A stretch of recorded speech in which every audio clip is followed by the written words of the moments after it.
LG, Samsung, Tata जैसी companies करोड़ों रुपए की सेल करती है और अपनी सेल्स टीम के थ्रू बड़ी कंपनी ये कैसे कर लेती है, जबकि एक एमएसएमई बिजनेस ओनर के पास बढ़िया प्रोडक्ट या सर्विस होने के बावजूद सेल्स ग्रो करना बहुत ज्यादा डिफिकल्ट हो जाता है। तो भाई बड़ी कंपनी ऐसा क्या करती है, तो आपको बताना चाहता हूं। बड़ी कंपनी के पास होते हैं सेल्स के एसओपी, जिसकी मदद से वो बहुत तेजी से अपनी सेल्स को ग्रो कर लेती है। आज के वीडियो में मैं आपको सेल्स के एसओपी देने वाला हूं, जिससे आप भी बड़ी कंपनीज की तरह अपनी सेल्स टीम को ग्रो कर सकते हैं। ये एसओपीज मैंने एलजी जैसे कंपनीज की सेल्स टीम के साथ as a sales growth consultant काम करके बनाए हैं। मैंने ये 12 सेल्स एसओपीज की लिस्ट बनाई है जो किसी भी एमएसएमई बिजनेस ओनर्स के पास होनी चाहिए अगर वो अपनी सेल्स को ग्रो करना चाहते हैं। तो ये वाले सेल्स के एसओपी आपके पास होने चाहिए अगर आप ये सारे रिजल्ट्स चाहते हो। तो अगर आप ये चाहते हो कि आपकी सेल्स कुछ ही अच्छे सेल्स पर्सन पर डिपेंडेंट ना हो, अगर आप ये चाहते हो कि आपको ये फियर ना रहे कि आपका अच्छा सेल्समैन चला गया तो आपकी सेल्स चली जाएगी, अगर आपको ऐसा लगता है कि आपकी सेल्स की टीम रिलैक्स होकर काम करती है, जितनी सेल्स आराम से हो गई उतनी कर ली, बाकी पर एफर्ट नहीं मारती, अगर आप ये चाहते हो कि आपके पास एक दो सेल्समैन नहीं बल्कि पूरी की पूरी सेल्स टीम बढ़िया सेल्स करे, और आप ये चाहते हो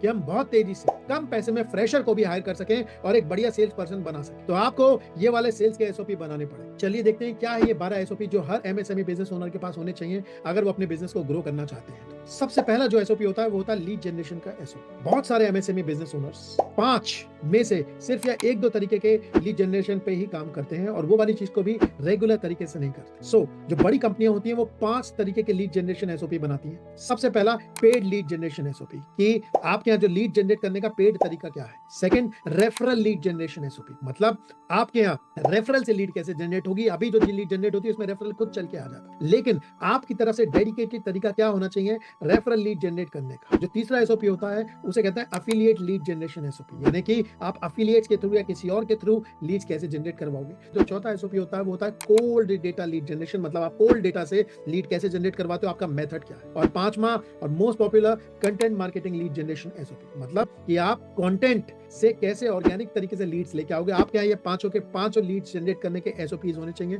अगर नहीं है तो आपको जरूर बनाने चाहिए, क्योंकि जब आपकी लीड्स बढ़ेंगी तभी आपका बिजनेस बढ़ेगा, सिर्फ या एक दो पे रिलाई मत करें। अब हम चलते हैं अपने सेल्स के सेकंड एसओपी पे, और ये होते हैं लीड मैनेजमेंट के एसओपी। इसमें 3 इंपॉर्टेंट स्टेप होते हैं और आप इनको सही कर लो तो आपकी सेल्स डबल हो सकती है, लेकिन यहाँ बहुत ज्यादा चीजें इग्नोर की जाती है। मैं आपको बताता हूँ होता क्या है। लीड मैनेजमेंट के लिए बहुत मेहनत करके लीड्स लाई जाती हैं, लेकिन लीड्स कभी व्हाट्सएप पे आ रही हैं, कभी फोन पे आ रही हैं, लीड्स एक्सेल या गूगल स्प्रेडशीट पे आ रही है, कभी कभी पेन पे लिखी जा रही है। तो इससे क्या होता है, लीड्स लीकेज होती है, क्योंकि आप हर लीड को फॉलो अप नहीं कर पाए। आप सिंपल इस डेटा पॉइंट को समझो। अगर मान लीजिए आपके पास 100 लीड्स आती है और उन 100 लीड्स में से आप सिर्फ 40 लीड्स को कांटेक्ट कर पाए, और मान लीजिए आपकी उससे 4 सेल्स, तो आप इस वाली चीज को सोचो। अगर आपकी लीड लीकेज हो रही है तो आपकी 60 लीडें ऐसी थी जिनसे आपने कभी कांटेक्ट नहीं किया। अगर आप इन 60 लीडों को भी कांटेक्ट कर लेते तो आपकी जो सेल्स है वो 4 सेल और निकल जाती है, वहीं पर आपकी सेल्स डबल हो जाती। लेकिन ये वाली चीज बहुत ज्यादा इग्नोर्ड होती है, इस पे बिजनेस ओनर्स ध्यान नहीं देते, जबकि ये फ्री की सेल है जो आपकी टेबल पे पड़ी हुई है, जिसे आप उठा सकते हैं। तो इस एसओपी के अंदर 3 मेन एसओपी होते हैं। सबसे पहला जो एसओपी होता है उसे कहते हैं लीड स्टोरेज का एसओपी। इसका मतलब आपके यहाँ वेल डिफाइंड तरीका होना चाहिए कि भाई हमारे व्हाट्सएप पे लीड आएगी, फोन पे लीड आएगी, वो वाली लीड कैसे स्टोर की जाएगी, कौन स्टोर करेगा, कौन से सिस्टम में जाएगी, क्योंकि आपको हर लीड का हिसाब रखना। उसके बाद जो इसका सेकंड इंपॉर्टेंट एसओपी होता है उसे कहते हैं लीड एलोकेशन एसओपी। यहाँ पे मैंने देखा है कि बहुत सारे बिजनेस ओनर्स बड़े रैंडम तरीके से लीड्स को एलोकेट करते हैं। आपको ये बताना चाहता हूँ कि सारे के सारे सेल्स के लोग इक्वल नहीं होते। कोई सेल्स का पर्सन टैलेंट है और कोई नहीं होता है, तो आपको बहुत ज्यादा इंश्योर करना पड़ता है कि आपकी अच्छी लीड्स जो हैं वो आपके अच्छे सेल्समैन के पास जा रही हैं, क्योंकि अगर आपकी अच्छी लीड अच्छे सेल्समैन के पास नहीं जाएगी तो वो लीड वेस्ट हो जाएगी। इसलिए बहुत ज्यादा अकल वाला काम होता है और इसे कायदे से करना चाहिए, और इसका पूरा वेल डिफाइंड एसओपी होना चाहिए कि कौन सी लीड्स कौन से सेल्समैन के पास जाएगी, कौन एलोकेट करेगा और हमारे एलोकेशन के नियम क्या है। जब आप ये वाली चीज कर लेते हो तो उसके बाद लीड मैनेजमेंट में तीसरा जो एसओपी होता है वो होता है लीड अपडेट का एसओपी, और ये बहुत ज्यादा मिस किया जाता है। लीड अपडेट के एसओपी का मतलब है कि भाई जब आपका सेल्समैन उससे आपके पोटेंशियल कस्टमर से बात कर ली या आपके पोटेंशियल से उसकी बात नहीं हुई, तो उसे लौट के आके सिस्टम को अपडेट करना चाहिए कि भाई इस लीड का क्या हुआ, ताकि कोई भी आदमी अगर सिस्टम में जा रहा है तो उसे पता है उस लीड के साथ क्या हो रहा है। लेकिन यहाँ पे क्या होता है, सेल्स वाले आलस मार जाते हैं और सेल्स वालों से ये वाली चीज करवाना बड़ी मुश्किल हो जाती है। इसीलिए यहाँ पे एक पोजीशन होती है जिसे कहते हैं सेल्स कोऑर्डिनेटर, जो आपके यहाँ होनी चाहिए, जिसका सिर्फ और सिर्फ एक मकसद होता है कि हर लीड का हिसाब। ये वो व्यक्ति होता है जो हर सेल्स वाले से जाके पूछता है 2-3 तरीके के मेन क्वेश्चन कि भाई लास्ट कॉन्टैक्ट डेट तुम्हारी किसी लीड पे क्या थी, नेक्स्ट कॉन्टैक्ट डेट क्या है और इसके कमेंट्स क्या है। वो सिर्फ जाके सेल्स वालों से ये वाली चीज पूछता है। जब आप सेल्स वालों से फॉलो अप करोगे तो ये वाली चीजें ऑटोमेटिकली होना शुरू हो जाएंगी। अगर आप सेल्स वालों से उम्मीद करोगे वो ये भरेंगे, तो ऐसा नहीं होगा। आप ये सोचोगे आप बैठ के भरोगे तो भी नहीं होगा। तो इसके लिए आपको ये वाला एसओपी डिफाइन करना पड़ेगा, जिसे कहते हैं लीड मैनेजमेंट का एसओपी। और जैसे मैंने आपसे कहा, इसके अंदर पोटेंशियल होता है आपकी सेल्स को डबल कर देने का बिना एक्स्ट्रा पैसे लगाए, तो इस पे जरूर जोर लगाइए। उसके बाद आता है हमारा थर्ड एसओपी, और बहुत इंपॉर्टेंट एसओपी होता है, इसे कहते हैं लीड क्वालिफिकेशन का एसओपी। आपका जो टाइम है वो हमेशा क्वालिटी लीड्स पे स्पेंड होना चाहिए। बहुत सारे बिजनेस ओनर्स ये वाली गलती करते हैं, सोचते हैं कि हमारे बहुत सारी लीड्स आ रही हैं, बहुत सारी लीड्स आ रही हैं, लेकिन हमारी लीड्स की प्रॉब्लम नहीं है। लेकिन फंडामेंटल मेट्रिक जिसे उसे उन्हें ट्रेस करना चाहिए वो नंबर ऑफ लीड्स नहीं, क्वालिटी लीड्स होनी चाहिए, कि आपके यहाँ कितनी क्वालिटी लीड्स आ रही हैं। क्योंकि जब तक आप ये वाली चीज नहीं करोगे, आपका सेल्स वाले हर लीड को इक्वल लीड समझेंगे, उस पर टाइम लगाएंगे। जब आप बेकार लीड के साथ टाइम लगाओगे तो वो लीड कन्वर्ट नहीं होगी। जब वो लीड कन्वर्ट नहीं होगी तो आपके सेल्स वाले का मोटिवेशन डाउन होगा, और इससे क्या होगा, उनका टाइम गलत जगह पे जाएगा, सही जगह पे लगने की जगह। तो आपको बहुत ज्यादा एफर्ट मारना चाहिए इस वाली चीज में, लीड को क्वालिफाई करने में और इंश्योर करने में आपके यहाँ जो लीड्स आ रही हैं वो ज्यादा से ज्यादा अच्छी क्वालिटी की आ रही है। तो इसका लिए आपका जो लीड क्वालिफिकेशन का जो एसओपी है उसके अंदर क्लियरली लिखा हुआ होना चाहिए कि आपके लीड को क्वालिफाई करने का तरीका क्या है, आप किसे अच्छी लीड कहते हो, किसे खराब लीड कहते हो। ये वाले आपके पैरामीटर्स हैं जो आपको डिफाइन करने पड़ेंगे कि भाई हमारी जो लीड होती है उसकी इनकम कैटेगरी ये है, हमारे उसका डिस्टेंस ये है, वो पेरेंट है, सिंगल है। तो ये वाली पूरी डेमोग्राफिक्स को डिफाइन करना होता है, और आपके सेल्स वालों को पूरी तरीके से पता होने चाहिए वो क्वालिफाइंग क्वेश्चंस जो उनसे पूछने पड़ेंगे कस्टमर से हमें, ताकि हम ये पता लगा सकें कि हम राइट आदमी से बात कर रहे हैं कि नहीं कर रहे हैं। देखिए, आपकी पूरी सेल्स की जीत इन छोटी छोटी छोटी चीजों में है। अगर आप इन एसओपीज को सही से डिफाइन करेंगे और इस पे काम करेंगे तो निश्चित ही आपको जबरदस्त रिजल्ट आएंगे, क्योंकि बड़ी कंपनियां सिर्फ ये छोटी छोटी चीजें अच्छी तरीके से कर लेते हैं। Because the win is not in big things,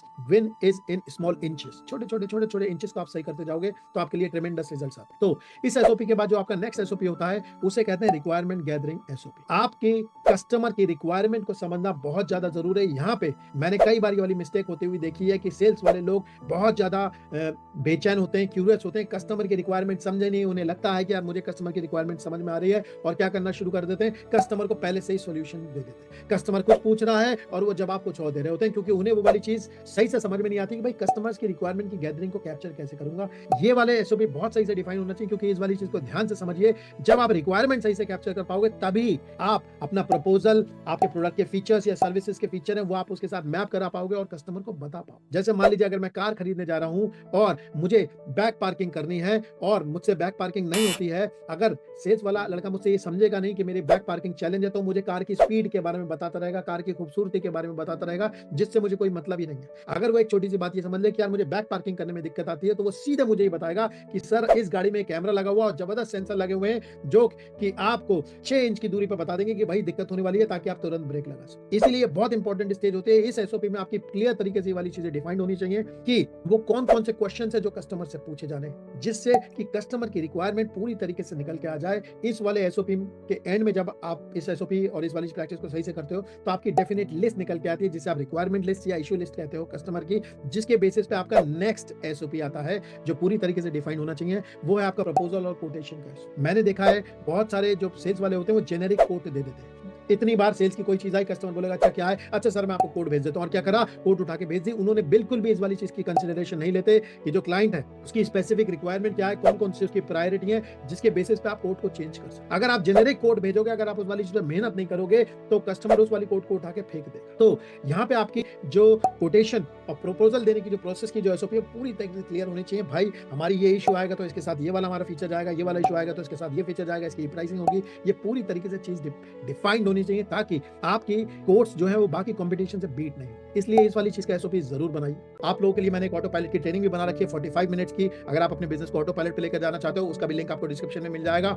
इसके बाद जाते हैं हम नेक्स्ट एसओपी पे, और इस एसओपी को कहते हैं ऑब्जेक्शन मैनेजमेंट एसओपी। आपकी सेल्स टीम को ये वाली चीज पूरी तरीके से रटी हुई होनी चाहिए। आपको बताता हूं, this is the heart of sales. Customer को 99% पता होता है उसे क्या चाहिए, उसके उस वाली चीज से रिलेटेड ऑब्जेक्शन होते हैं, जिन्हें अगर आप कायदे से हैंडल कर लो तो आपकी सेल्स अपने आप बढ़ जाएगी। मैंने लेकिन ये वाली चीज देखी है कि बिजनेस ओनर बहुत ज्यादा प्रोडक्ट की ट्रेनिंग देते हैं, फीचर्स की ट्रेनिंग देते हैं, लेकिन ऑब्जेक्शंस की ट्रेनिंग नहीं देते। और ये वो चीज है जहां पे बहुत बड़ी मिस्टेक है। आपके जो ऑब्जेक्शन मैनेजमेंट के जो एसओपीज है वो क्लियरली रिटन डाउन होने चाहिए। उसमें 3-4 चीजें खासकर तरीके से होनी चाहिए। आपके प्राइस ऑब्जेक्शन, कस्टमर जब ये कह रहा है आपका प्राइस महंगा, तो आप क्या बोलोगे, डिले के ऑब्जेक्शंस के, कि आपकी कस्टमर बोला मैं बीवी से पूछ के बताऊंगा, मैं फ्रेंड से पूछ के बताऊंगा, इससे पूछ के बताऊंगा, ये वाली चीज। तीसरी चीज ट्रस्ट के ऑब्जेक्शंस कह रहा हूं। और आपके टॉप 6 ऑब्जेक्शंस आपके ऑब्जेक्शन मैनेजमेंट एसओपी में होनी चाहिए। और इसमें ये भी लिखा हुआ होना चाहिए कस्टमर किस किस तरीके से ये वाली चीज पूछता है, मतलब किस किस फॉर्म में ये वाले ऑब्जेक्शन आएंगे, और जब ये वाले ऑब्जेक्शन आएंगे तो आपको एग्जैक्टली क्या बोलना है। और आपकी टीम की इस वाली चीज में प्रैक्टिस होनी चाहिए।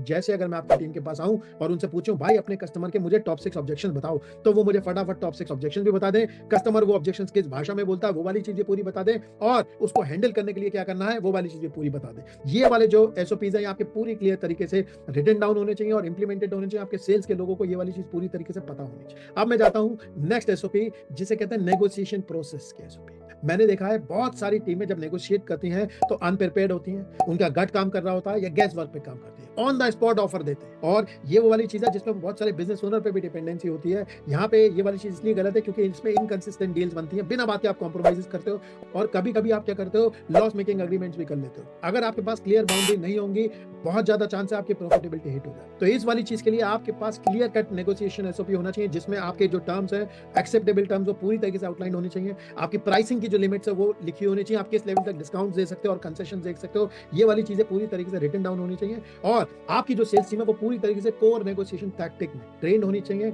और वेल प्रिपेयर्ड होनी चाहिए, तभी आप इस वाली चीज का फायदा उठा सकते हैं। ये प्लीज जरूर डालिए क्योंकि यहाँ पे सेल्स जो है वो रुक जाते हैं। अब हम चलते हैं सेल्स के सबसे इंपॉर्टेंट चीज पे, जिसे कहते हैं सेल्स क्लोजर केस। मैंने देखा है बहुत सारे सेल्स वाले या तो बहुत जल्दी सेल्स क्लोज करने की कोशिश करते हैं या बहुत लंबा टाइम लेते हैं सेल्स को क्लोज करने में। तो इस वाली चीज में कुछ गड़बड़ है। अगर आप बहुत तेजी से सेल्स क्लोज करने की कोशिश करते हो तो जो आपके क्लाइंट्स होते हैं उसको प्रेशर बनता है और उन्हें रश होते हैं, और इस वजह से क्या करते हैं वो डिसीजन नहीं लेते। लेकिन कभी कभी आप जब बहुत देर से करते हो तो उसके बाद वो क्या करते हैं चले जाते हैं, क्योंकि आपने राइट टाइम पे एक्शन नहीं लिया। इसलिए इंस्टिंक्ट पर यहाँ पे रिलाई नहीं करना चाहिए। यहाँ पे आपको सेल्स क्लोजर के जो एसओपी होते हैं उसके अंदर पूरी तरीके से ये वाली चीज लिखनी चाहिए और आउटलाइन करनी चाहिए कि आपका जो सेल्स वाला है वो कैसे पहचानेगा उन सिग्नल्स को जो कस्टमर दे रहा है, जब उसे पता चल जाए कि क्लाइंट रेडी है। और उसके बाद पूरी तरीके से सीक्वेंस होनी चाहिए क्लोजिंग स्टेप्स की। आपकी टीम को ये वाली चीज पूरी तरीके से पता होनी चाहिए कि सॉफ्ट क्लोज करके कैसे पता लगाओगे कि कस्टमर रेडी है कि नहीं, और जब उसे ये वाली चीज पता चल जाए तो किस तरीके से कॉन्फिडेंटली उसे क्लोजर की तरफ जाना है, ताकि दोनों लोगों को ये वाली चीज एकदम नेचुरल तरीके से लगे। जब आप ये वाला स्ट्रक्चर अपनी सेल्स टीम को देते हो तब वो कॉन्फिडेंट क्लोजर प्रोसेस की तरफ जाते हैं, क्योंकि सेल्स क्लोजिंग सबसे डिफिकल्ट प्रोसेस होता है, क्योंकि इस टाइम डिसीजन लेने का टाइम होता है। सेल्स वाला इसलिए डर के ये वाला काम ढंग से नहीं करता क्योंकि वो ना नहीं सुनना चाहता। जो कस्टमर है वो इस वाली चीज को ढंग से इसलिए नहीं करता क्योंकि उसके दिमाग में एंग्जाइटी होती है, कहीं मेरा बेवकूफ ना बन जाए, कहीं मेरे साथ धोखा ना हो जाए, इसलिए वो एंग्शियस होता है। तो इस स्टेज में बड़े कायदे से खेलना होता है, कस्टमर को डिसीजन की तरफ लेके जाया जाता है, नहीं तो ये वाली दिक्कत होगी और सेल्स की क्लोजिंग नहीं है। अब मैं चलता हूं मोस्ट इंपॉर्टेंट प्रोसेस पे, जो 80% जो सेल है वो आपकी छूट जाती है इस प्रोसेस और इस एसओपी को ना डिफाइन करने से। उससे पहले आपको एक डेटा पॉइंट देता हूं, 2% जो सेल्स होती है वो आपकी पहले कॉन्टैक्ट में, 3% सेल्स आपकी सेकंड कॉन्टैक्ट में होती है, आपकी जो सेल होती है उसका 5% तीसरी कॉन्टैक्ट पे होता है, और 10% जो आपकी सेल होती है वो चौथे कॉन्टैक्ट पे। तो अगर आप इसका टोटल करोगे तो हुआ 20%, और 80% जो सेल्स होती है वो होती है 5th और 12th कॉन्टैक्ट। लेकिन मोस्ट सेल्स वाले 2 और तीसरे कॉन्टैक्ट के बाद कॉन्टैक्ट करते नहीं है, क्योंकि फॉलोअप का जो प्रोसेस होता है वो मिसिंग है। और इस वाली चीज को मैं आपको बताता हूं, अगर मैं आपके यहाँ हूं और आपके सेल्स वाले से पूछूं कि हाँ भाई तुम्हारे फॉलोअप का क्या सिस्टम है, और अगर मुझे वो इन 3 चीज के क्वेश्चनों के आंसर ना दे पाए, इसका मतलब ये वाली दिक्कत है और आपकी 80% सेल्स छूट रही है। तो सबसे पहली चीज मैं उससे पूछूं कि अच्छा मुझे बताओ फॉलोअप की फ्रीक्वेंसी क्या है, कौन कौन से दिन पे फॉलोअप होना चाहिए। सेकंड, वो फॉलोअप का मेथड क्या है जिससे आपके यहाँ फॉलोअप होना चाहिए, कि व्हाट्सएप से होगा, ईमेल से होगा, फोन से होगा, वो तरीका क्या। और तीसरी चीज, जब आप वो फॉलो कर रहे हो उसका कंटेंट क्या है। सो अगर आपके ये वाली चीज नहीं हो रही है तो आप 80% अपनी सेल्स जो है वो प्लेट पे छोड़ दे रहे हो, जो कि आप ले सकते हो बिना पैसा खर्च किए। तो इस वाली चीज को करने के लिए आपको अपना फॉलोअप प्रोसेस का एसओपी बनाना पड़ेगा, जिसके अंदर 3 चीजें क्लियर होनी चाहिए पूरी तरीके से, कि आपके कस्टमर को कांटेक्ट करने की फ्रीक्वेंसी क्या है, जब उसने आपसे कांटेक्ट हो गया तब क्या बात करनी है, जब कांटेक्ट नहीं हुआ तो कैसे फॉलोअप करोगे, मेथड क्या है, कौन से मेथड से, व्हाट्सएप से होगा, ईमेल से होगा, कैसे होगा, और उसका कंटेंट क्या होगा। ये पूरी चीजें क्लियरली वेल डिफाइंड होनी चाहिए, और कोशिश करिए इस वाली चीज में अगर ऑटोमेशन बिल्ड हो सके, क्योंकि यहाँ पे आपकी 80% सेल छूट रही है। अगर आप सेल्स फॉलोअप पे बात करना चाहते हैं तो इसके लिए मैंने एक डेडिकेटेड वीडियो बना रखा है, आप इस वाले वीडियो को देख सकते हैं। अब मैं जाता हूं उस प्रोसेस पे जो 99% बिजनेस ओनर्स के मिसिंग होता है, और ये होता है सेल्स नर्चरिंग का प्रोसेस, जिसका एसओपी आपको बनाना चाहिए, sales nurturing process SOP. Most of the sales वाले या तो प्रोस्पेक्ट से तब एंगेज करते हैं जब उन्हें इमीडिएट सेल दिखती है, या वो नेग्लेक्ट कर देते हैं, फॉलो अप और लॉन्ग टर्म पे बात नहीं करते। आप इस वाली चीज को समझो, आप कस्टमर से जब सिर्फ उस टाइम बात करते हो जिस टाइम सेल की बात होती है, तो वो बड़ा ट्रांजैक्शनल हो जाता है, कोई रिलेशनशिप बिल्ड नहीं होती। और अगर आप सोचोगे आपका जो कंपटीशन है वो कंटिन्यूअस नर्चरिंग कर रहा है, तो बहुत ज्यादा चांस है कि आपका जो पोटेंशियल कस्टमर है वो उठ के उसके पास चला जाए। तो आपके पास इस वाले एसओपी में, सेल्स नर्चरिंग के एसओपी में पूरी तरीके से स्ट्रक्चर्ड सेल्स नर्चरिंग प्रोसेस लिखा होना चाहिए, जिसमें आपका पीरियड्स डिफाइन होने चाहिए, किस किस दिन आप उसको चेक इन करोगे कस्टमर के साथ, कौन सी पर्सनलाइज वैल्यू उसे दोगे, क्या एजुकेशनल कंटेंट दोगे, ताकि उसके पेन पॉइंट्स और चीजें एड्रेस हो सके। ये वाली चीज पूरी तरीके से स्ट्रक्चर्ड होनी चाहिए। इसमें भी कोशिश करिए, अगर आप ऑटोमेशन बिल्ड कर सकते हैं, बहुत सारे ऑटोमेशन के टूल हैं जो आपकी इस वाली चीज में मदद कर सकते हैं, लेकिन ये वाली चीज पूरी तरीके से डिफाइन होनी चाहिए। अब मैं आपसे सेल्स ट्रेनिंग प्रोसेस एसओपी की बात कर रहा हूँ। ये वो चीज है जिसकी वजह से आपकी सेल्स की टीम ग्रो नहीं कर। मैं आपको बताता हूँ 99% बिजनेस ओनर्स के पास अच्छा प्रोडक्ट और अच्छे सर्विस होने के बावजूद वो सेल्स बहुत ज्यादा नहीं बढ़ा पाते, क्योंकि सेल्स की टीम को ट्रेन नहीं कर पाते, क्योंकि उनके पास कोई ट्रेनिंग का स्ट्रक्चर नहीं होता। मैंने ये वाली चीज पाई है, बिजनेस ओनर्स के जो सेल्स की टीम को ट्रेन करने का तरीका है वो ये है कि कोई जूनियर सेल्स का लड़का आया तो उन्होंने क्या किया, सीनियर लड़के से कह दिया बेटा इसे ट्रेन कर। लेकिन वो सीनियर लड़का उसे ट्रेन नहीं कर सकता। इसकी 4 वजह है। सबसे पहली वजह ये है कि वो उसके पास टाइम नहीं होता। दूसरी वजह ये है उसके पास कोई एक्स्ट्रा इंसेंटिव नहीं होता ये काम करने का। तीसरी उसकी वजह ये है कि उसे ये वाली चीज रिस्की भी लगती है कि यार मैं अगर लड़के को तैयार कर दूंगा तो कहीं मेरी नौकरी खतरे में ना पड़ जाए, मेरी सेल्स ना चले। और सबसे चौथी चीज कि उसके पास कोई ट्रेनिंग का स्ट्रक्चर नहीं। तो अच्छा सेल्समैन होने का मतलब ये नहीं कि वो अच्छा सेल्स का ट्रेनर भी है। तो यहाँ पे आपका जो जूनियर सेल्स का लड़का होता है उसके पास कोई चॉइस नहीं बचती, उसके पास एक तरीका बचता है कि सिस्टम में घुस जाओ। हम जो दूसरी चीज तरकीब बिजनेस ओनर्स कहते हैं बेटा इसके साथ बैठ जाओ, देखिए क्या कर रहा है। आप अगर ये वाला काम करोगे तो इस वाली चीज को सोचिए, उस लड़के को पता ही नहीं है कि मुझे देखना क्या है। तो अब यहाँ पे क्या होता है, जो आपका सेल्स का बच्चा होता है, जो नया सेल्स का ट्रेनिंग होता है, वो एग्जिस्टिंग सेल्स वालों से सीखना शुरू करता है अपने तरीके से। सो आपके सेल्स वाले अगर गलत तरीके से काम कर रहे हैं तो आपकी गलत प्रैक्टिसेस कंपनी में बढ़ती चली जाए और इसकी वजह से सेल्स की टीम स्केल नहीं होती। दूसरी चीज, सेल्स ट्रेनिंग प्रोसेस ना होने की बहुत बड़ी जो बैकड्रॉप होता है, घाटा होता है, वो ये होता है कि आपके यहाँ कोई सेल्स का लड़का तगड़ा होता है, कोई सेल्स का लड़का हल्का होता है। जो तगड़ा लड़का होता है वो धीरे धीरे अपने भाव बढ़ाता रहता है, अपनी सैलरी बढ़ाता रहता है, आपको धमकी देता रहता है और हमारे दिमाग में वाला डर रहता है कि यार अगर ये चला गया तो पूरी सेल्स छूट जाएगी। और वो हम इसलिए नहीं कर पाते क्योंकि ये सेल्स वाले ने हमारे साथ आके किसी तरीके से क्रैक कर लिया वो तरीका जिससे अच्छी सेल्स कर सके। लेकिन अगर हमने इस चीज को रिपीटेबल नहीं बनाया तो हम ज्यादा लड़के खड़े नहीं कर पाएंगे। तो जो ज्यादा सेल्स करने वाला लड़का है वो भी हमारे लिए खतरा है, जो कम सेल्स करने वाला लड़का है वो भी हमारे लिए खतरा है। तो इस प्रॉब्लम का जो सोल्यूशन है वो इस सेल्स ट्रेनिंग के एसओपी में है। आपके पास पूरी तरीके से आपकी सेल्स की पोजीशन डिफाइंड होनी चाहिए, आपके सेल्स ट्रेनिंग में उनके ट्रेनिंग करिकुलम्स डिजाइन होने चाहिए और उस ट्रेनिंग करिकुलम में सिर्फ प्रोडक्ट नॉलेज नहीं, बहुत सारी सेल्स प्रोसेस की नॉलेज भी होनी चाहिए कि आप ऑब्जेक्शन कैसे मैनेज करोगे, रिक्वायरमेंट कैसे करोगे। ये पूरी चीज जो मैंने आपके ऊपर डाल रखी है वो मोस्ट ऑफ दोस थिंग्स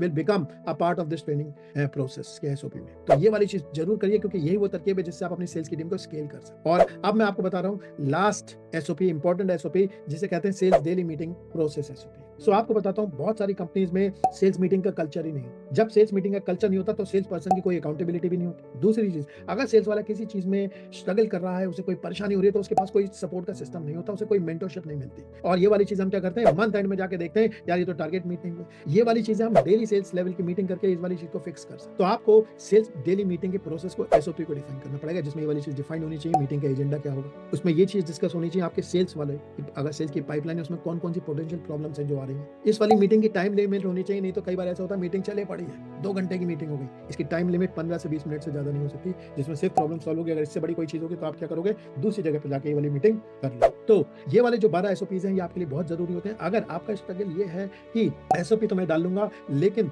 मैं सेल्स के लोगों को अच्छी तरीके से हायर कैसे करूं और मैं सेल्स के दौरान कैसे इंटरव्यू क्वेश्चन पूछूं कि मेरे कोई गलत सेल्स के लड़के हायर ना करें, तो उसके लिए मैं आपको रिकमेंड करूंगा ये वाला वीडियो ये जरूर देखिए, मैंने बहुत डिटेल में कवर कर रखा है ताकि आप अच्छे सेल्स के लड़कों को शुरुआत में हायर कर सको, अपनी सेल्स की टीम को ग्रो कर सको। आप लोगों के लिए मैंने एक ऑटो पायलट की ट्रेनिंग भी बना रखी है 45 मिनट्स की। अगर आप अपने बिजनेस को ऑटो पायलट पे लेकर जाना चाहते हो उसका भी लिंक आपको डिस्क्रिप्शन में मिल जाएगा। वीडियो पसंद आए तो प्लीज लाइक करिएगा, शेयर करिएगा और चैनल को सब्सक्राइब करिएगा। Thank you very much.